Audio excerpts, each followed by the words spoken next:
Drug leiba IRB fakhre.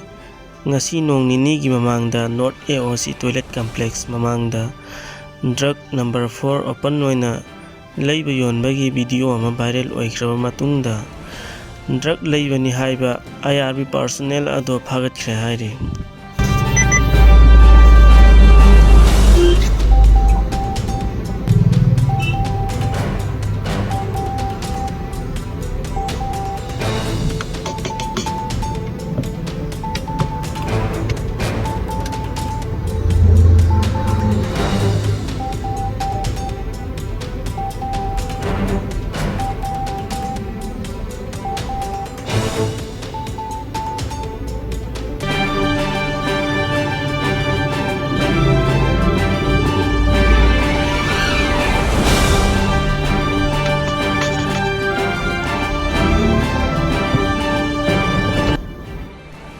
Cabinet na warep kaya laukre.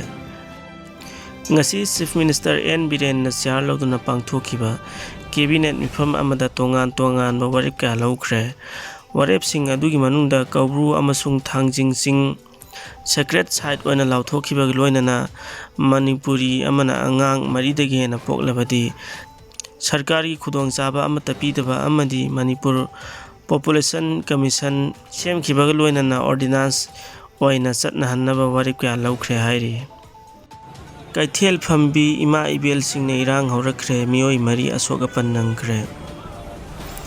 Street vendor gi waroisin puraktuna chapchaba mafam ama sindaba kaithel gi chapchaba policy ama semdaba gi mayokte irang horakre.